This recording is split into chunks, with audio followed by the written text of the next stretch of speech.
ఉత్తరప్రదేశ్లోని ప్రయాగ్రాజ్లో జనవరి 13 నుంచి మహాకుంభమేళా అట్టహాసంగా ప్రారంభమైంది, జరుగుతూ వస్తోంది కూడా. ఇందుకోసం యోగి ఆదిత్యనాథ్ సర్కారు భక్తులకు ఇబ్బందులు కలగకుండా ఉండాలని అన్ని రకాల ఏర్పాట్లు చేసింది. ఇప్పటివరకు భక్తులు ఎటువంటి ఇబ్బందులు పడకుండా పుణ్యస్నానాలను ఆచరించారు కూడా. అయితే మౌని అమావాస్య సందర్భంగా మహాకుంభమేళాలో ఒక అపశృతి చోటు చేసుకుంది. పుణ్యస్నానాలు ఆచరించేందుకు త్రివేణి సంగమం వద్దకి పెద్ద సంఖ్యలో భక్తులు ఒక్కసారిగా చేరుకున్నారు. దీంతో భక్తుల రద్దీ ఎక్కువై బారికేడ్లు విరిగి పడ్డాయి. ఈ ఘటనలో 50 మంది వరకు గాయపడగా 15 మంది ప్రాణాలు కోల్పోయినట్లు తెలుస్తోంది.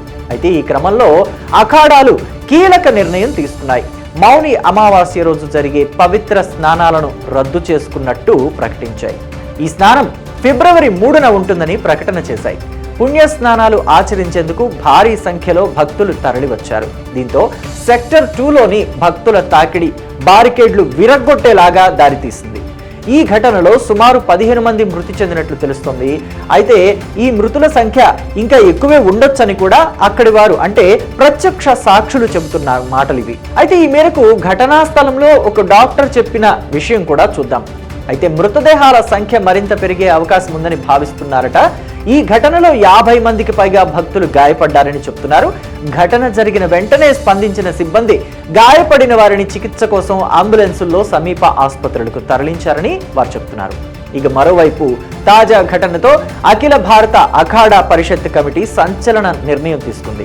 అమృత స్నానాలను రద్దు చేసుకుంటున్నట్టు ప్రకటించింది.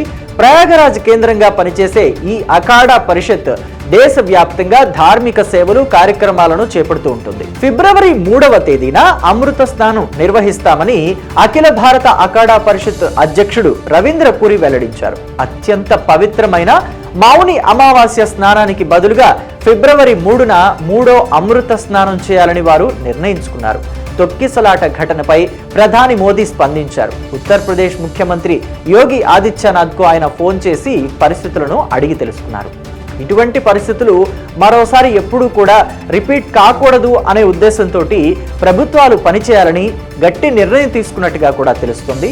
మరి భవిష్యత్తులో ఇంకా ఎక్కువ మంది వచ్చే అవకాశం కూడా ఉందని అక్కడి అధికారులు, సిబ్బంది కూడా అంచనా వేస్తున్నారు. భవిష్యత్తు అవసరాల దృష్ట్యా ఇంకా కట్టుదిట్టమైన ఏర్పాట్లు చేస్తారని, ఇటువంటి అవాంఛనీయ ఘటనలు చోటు చేసుకోకుండా ఉండాలని, పవిత్ర స్నానాలు యథావిధిగా పుణ్యస్నానాలన్నీ కూడా సజావుగా సాగిపోవాలని ఆశిద్దాం.